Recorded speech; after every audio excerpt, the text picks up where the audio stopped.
Assalamualaikum warahmatullahi wabarakatuh.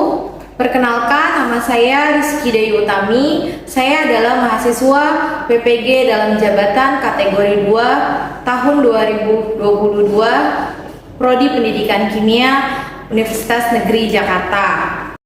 Pada kesempatan kali ini, saya akan menampilkan video pembelajaran pada kelas 11 MIA 1 dengan materi larutan asam basa.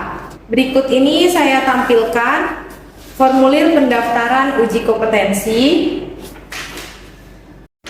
kemudian RPP yang akan digunakan pada video pembelajaran ini, kemudian LKPD yang akan digunakan.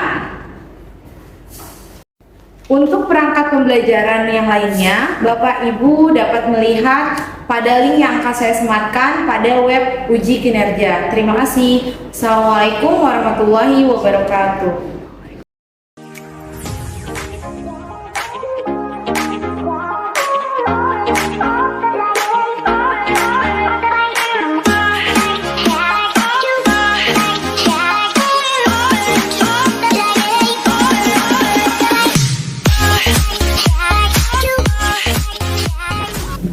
Assalamualaikum warahmatullahi wabarakatuh. Waalaikumsalam warahmatullahi wabarakatuh. Selamat siang semuanya. Selamat siang. Masih semangat kan untuk belajar? Ya. Ya, apa kabarnya kalian hari ini? Ya, alhamdulillah, semoga kita selalu dalam keadaan sehat ya. Ya, sebelum mulai pembelajaran hari ini, alangkah baiknya kita untuk berdoa terlebih dahulu. Silakan pimpin doanya Adrian. Sebelum mengawali pembelajaran hari ini, mari kita berdoa. Berdoa dimulai.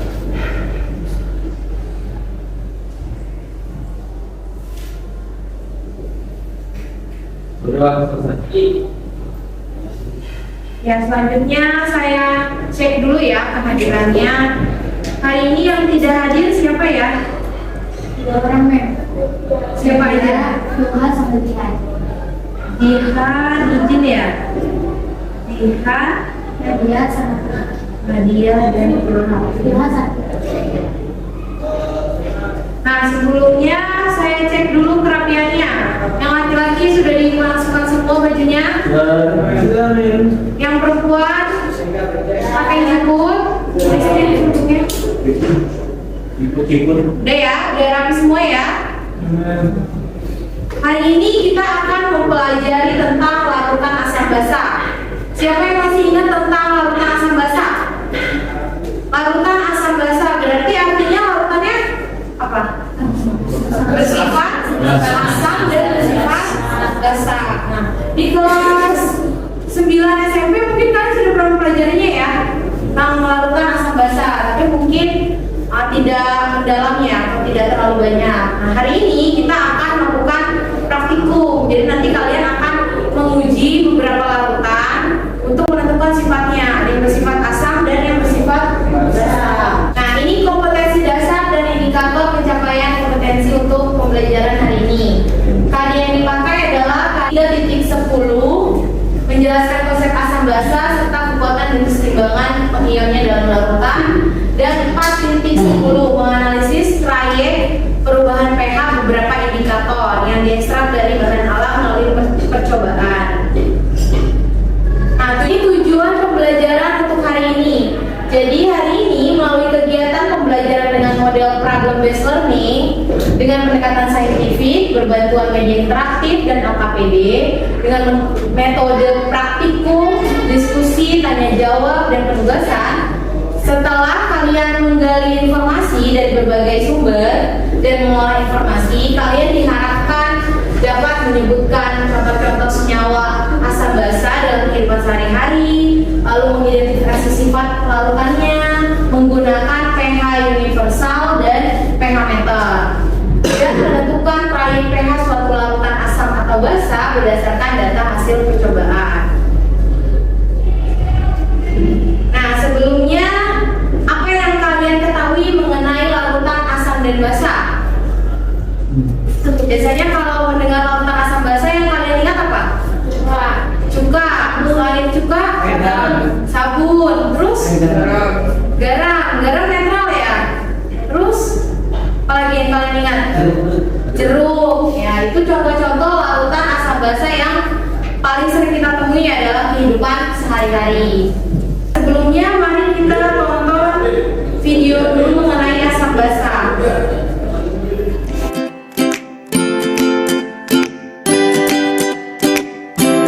Tentunya Anda sering mendengar mengenai penyakit mah, bukan? Bagaimana penyakit tersebut dapat terjadi? Penyakit mah atau gastritis dapat timbul karena pola makan yang tidak teratur atau infeksi mikroorganisme.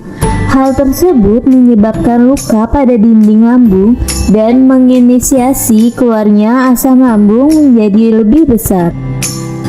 Obat yang umum digunakan untuk mengatasi penyakit mah adalah antasid. Tahukah Anda senyawa aktif yang terdapat di dalam antasid sehingga dapat mengobati penyakit mah?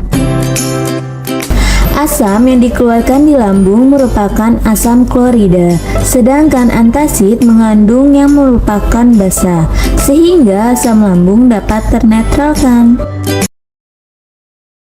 Ya, apa yang kalian dapat tangkap setelah melihat video yang telah ditayangkan? Tadi sebenarnya mendapat menyimpulkan bahwa tadi udah asam, ada bahasa juga tuh dari yang apa sih di dalam lambung kan bersifat asam dan akan bertemu dan menjadi asam bahkan menjadi netral. Ya, jadi ketika asam lambung naik itu artinya di dalam lambung kita kadar asam kloridanya itu sedang tinggi. Asam klorida itu kan sifat asam ya. Lalu kita meminum obat mah yang biasanya adalah mengandung magnesium hidroksida yang bersifat basa. Nah, sehingga asam bereaksi dengan basa itu menjadi netral biasanya kalau kita setelah meminum obat mah itu asam lambung kita akan turun atau kita jadi lebih baik kan. Selanjutnya, ini ada contoh asam basa dalam kehidupan sehari-hari. Contoh lainnya, karena tadi di dalam video itu contohnya hanya mengenai obat mah. Nah, ini apa nih? Gambar apa? Jeruk bersifat apa? Asam. Ini bukan bersifat asam. Ini gambar apa? Semut. Kalian tuh nggak kenapa di sini ada gambar semut? Kalian tidak sengaja memakan makanan yang sudah terkena semut. Nah, itu rasanya bagaimana? Manis. Asam yang benar ya. Jadi kenapa? Karena ternyata semut itu mengandung asam formiat. Jadi dalam tubuh semut itu mengandung asam formiat. Saat dia sudah menggigit makanan, itu jadi makanan itu mengandung asam formiat, makanya bersifat asam biasanya. Ini selanjutnya gambar apa?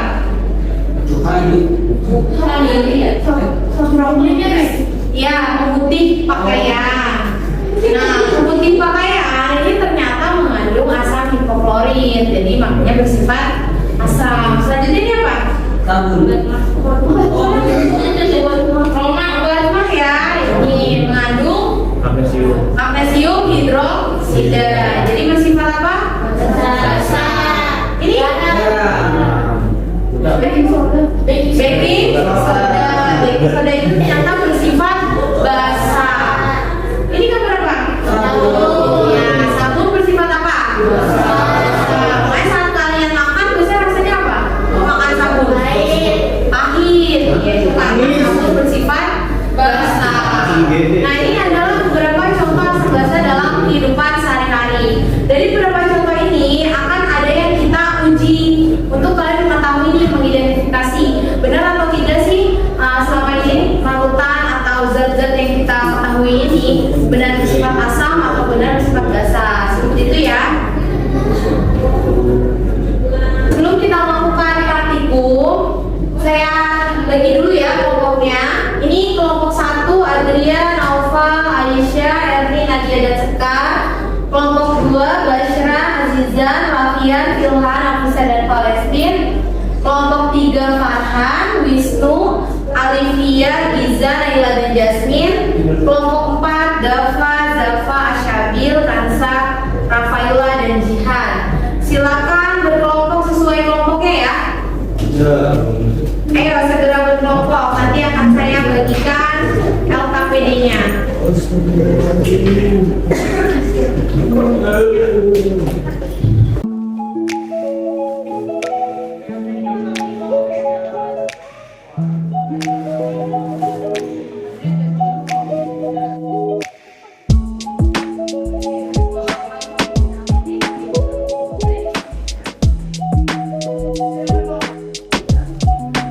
Sudah duduk sesuai kelompoknya masing-masing? Ya, sudah mendapat semuanya ya LKPD-nya? Silakan dibuka LKPD-nya. Nanti silakan kalian isi sesuai kelas, kelompok, dan nama anggotanya ya. Lalu silakan dibuka lembar selanjutnya. Di sini ada KD, IPK, dan tujuan pembelajaran yang tadi sudah dijelaskan. Selanjutnya ada petunjuk pengerjaan LKPD. Nah, yang pertama kalian pelajari bahan dan materi yang telah disajikan. Saya sudah kirimkan file bahan ajarnya ya, PowerPoint mengenai asam basa. Dan juga di sini ada barcode video pembelajaran tentang mengenai larutan asam basa hari ini. Nah, setelah itu kalian nanti akan mempelajari langkah-langkah percobaan yang akan dilakukan, lalu melakukan percobaannya, serta menuliskan hasil analisis atau hasil praktikum yang kalian dapatkan. Sebelumnya silakan buka halaman 2. Halaman 2. Kami. Ada orientasi masalahnya ya. Orientasi masalahnya mengenai kejadian asam sulfat yang tumpah di jalan harus langsung menjauh. Ini berdasarkan berita di Kompas Gramedia. Silakan kalian baca terlebih dahulu, lalu setelah ini akan saya tanya pertanyaan yang muncul setelah kalian baca orientasi masalah ini. Nanti kalian rumuskan masalahnya ya dari permasalahan yang dituliskan di sini. Silakan dibaca terlebih dahulu orientasi masalahnya ya. Pilihan yang orientasi masalah ini. Iya. Sudah dibaca semuanya? Sudah ya? Silakan masing-masing kelompok untuk mengungkapkan rumusan masalahnya. Ya, kelompok ini apa rumusan masalahnya? Mengapa asam sulfat berbahaya? Ya, mengapa asam sulfat berbahaya? Nah, nanti kalian boleh tuliskan ya dan cari hipotesis jawabannya. Lalu kelompok lain? Ya, sebentar. Apa dampak jika kita terpapar asam sulfat? Ya, apa dampak jika kita terpapar asam sulfat? Nah, itu silakan dicari juga ya hipotesis jawabannya. Lalu kalian tuliskan pada halaman organisasi atau pada bagian organisasi peserta didik untuk belajar. Nanti kalian tuliskan ya rumusan masalahnya dan hipotesisnya. Selanjutnya silakan kalian buka halaman selanjutnya, halaman 3. Nah, di sini sudah ada ya tujuan percobaan, yaitu mengidentifikasi larutan asam dan basa dengan indikator pH universal dan pH meter. Lalu di sini sudah ada alat dan bahannya sudah saya sediakan. Nanti masing-masing kelompok mengambil pH meternya dan pH universalnya. Lalu kalian menguji semua larutan yang disediakan, ya. Di sini sudah ada petunjuk kerja percobaannya. Siapkan alat dan bahan yang akan digunakan, lalu ambil pH universal dan ujilah larutan tersebut. Amatilah dan catat hasil pengamatannya. Selanjutnya kalian ganti. Kalian mengukur larutan tersebut dengan menggunakan pH meter. Kalian tulis juga hasil pengamatannya. Nah, nanti tabel ini wajib diisi semua ya. Jadi dan kalian isi sesuai apa yang kalian amati. Oh, sampai sini ada yang ingin ditanyakan? Tidak ya, berarti sudah cukup paham semua ya. Nah, selanjutnya masing-masing ketua kelompok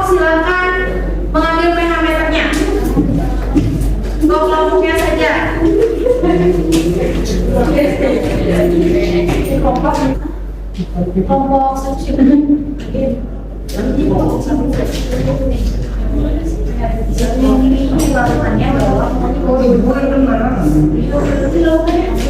Sudah mengambil semua alat dan bahan yang diperlukannya? Kelompok satu sudah ya? Kelompok dua? Sudah. Tiga? Sudah. Empat? Sudah. Nah, iya. Silakan lakukan percobaan ya. Jadi saya akan keliling untuk melihat progres percobaan kalian. Jadi silakan lakukan percobaan ya. Iya, baik.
Sudah selesai semua percobaannya? KPD-nya sudah selesai diisi semuanya? Sudah.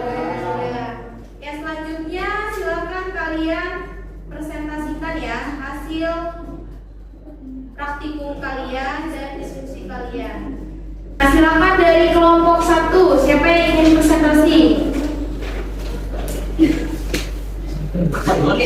Ya, silakan maju Adrian sama Ernia, kelompok 1.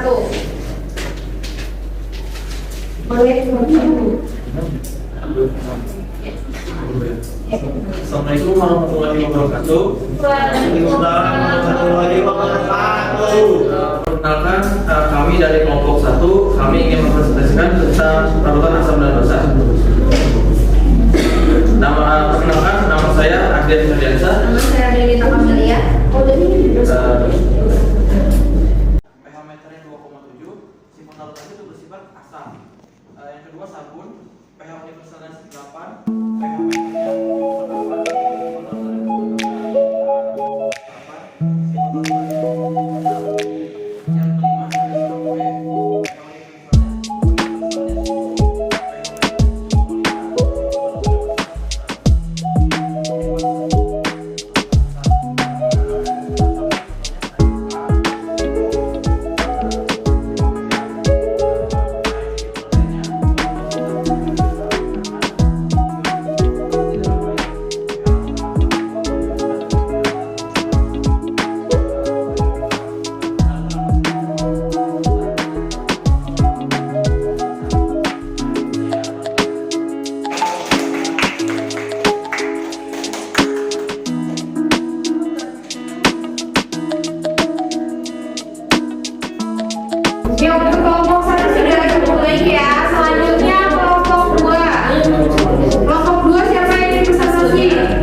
Indikator itu apa? Indikator adalah zat-zat warna yang mampu menunjukkan warna berbeda dalam larutan asam ataupun basa. Biasanya parameternya adalah pH. Jika pH-nya kurang dari 7, berarti larutan tersebut bersifat asam. Saat pH-nya lebih dari 7, larutan tersebut bersifat basa. Nah, indikator asam basa ini ada yang alami dan ada yang buatan. Yang kita gunakan hari ini adalah yang buatan. Yang alami itu biasanya dari bahan-bahan alam seperti ini, daun mahkota bunga, terus mawar, kunyit, buah bit, gitu, bunga sepatu dan yang lainnya. Contoh yang indikator buatan itu adalah tadi yang kita gunakan apa? pH meter, kertas lakmus juga bisa, dan indikator universal itu adalah indikator buatan. Nah, ini juga ada type perubahan warna dari indikator. Ini indikator yang buatan juga ya. Timol biru, metil kuning, metil jingga, metil merah dan yang lainnya. Nah, tadi berdasarkan praktikum yang kalian dapatkan, lihat bareng-bareng ya. Larutan cuka hasilnya itu sifatnya apa? Asam. Tapi secara literatur cuka asam atau bukan? Asam. Berarti apa yang kalian lakukan sesuai ya untuk cuka. Sabun tadi menghasilkan sifat apa? Basa. Dan itu memang benar. Jeruk? Sampai sini ada yang ingin ditanyakan? Ya, Naila, silakan. Saya menanya, larutan asam basa itu bisa menghantarkan arus listrik nggak? Soalnya saya pernah dengar ada larutan asam basa yang bisa menghantarkan arus listrik. Maka larutan asam atau basa dapat menghantarkan arus listrik ya? Nah, seperti yang kalian pernah pelajari waktu kelas 10, kalian kan tidak? Ada yang namanya larutan elektrolit dan larutan non elektrolit. Nah, larutan yang dapat menghantarkan arus listrik itu adalah saat larutan itu bersifat larutan elektrolit. Nah, larutan elektrolit ini dapat menghantarkan arus listrik. Larutan elektrolit ini dapat berupa larutan yang basah atau yang asam. Jadi ada beberapa larutan yang bersifat asam, tapi apa? Elektrolit itu harus bersifat larutan yang kuat ya. Jadi larutan asam atau basah dapat menghantarkan arus listrik jika dia bersifat asam kuat atau basah kuat, gitu ya. Contohnya, misalkan H2SO4, air aki, contoh nyatanya. Nah, itu dapat menghantarkan arus listrik. Di sini ada yang ditanyakan lagi? Tidak ada, tidak ya? Sebelum kita melakukan evaluasi pembelajaran, silakan kelompok mana yang ingin membacakan kesimpulan pembelajaran hari ini. Ya, kelompok Sekar, boleh dibacakan kesimpulannya. Berdasarkan kegiatan diskusi dan pemecahan masalah yang telah dilakukan, tuliskan kesimpulan yang kalian peroleh. Dari hasil praktikum yang telah dilakukan, kita dapat membedakan larutan yang bersifat asam dan basa. Larutan asam memiliki pH kurang dari 7, yaitu seperti larutan cuka, jeruk, soda, dan lumut di pakaian. Sedangkan larutan basa memiliki pH lebih dari 7, yaitu seperti sabun, soda kue, alkali, itu mereka. Ya, ya, terima kasih. Ya, selanjutnya kita melakukan evaluasi ya. Evaluasinya melalui Padlet. Ini ada soalnya, nanti kalian tinggal klik dan upload jawaban kalian. Silakan dibuka ya Padletnya di grup WhatsApp, sudah saya share linknya. Nah, ini sudah ada yang mengisi ya. Sudah mengisi semua evaluasinya ya. Selanjutnya kalian melakukan refleksi pembelajaran hari ini ya. Silakan kalian tuliskan perasaan kalian secara singkat setelah melakukan pembelajaran hari ini. Silakan langsung diisi ya, langsung klik saja.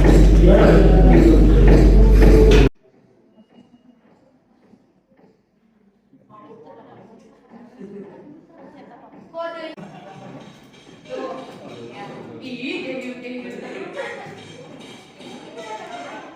Ini sudah ada yang tuliskan ya. Ada yang tuliskan seru, ada yang tuliskan lapar, ada yang tulis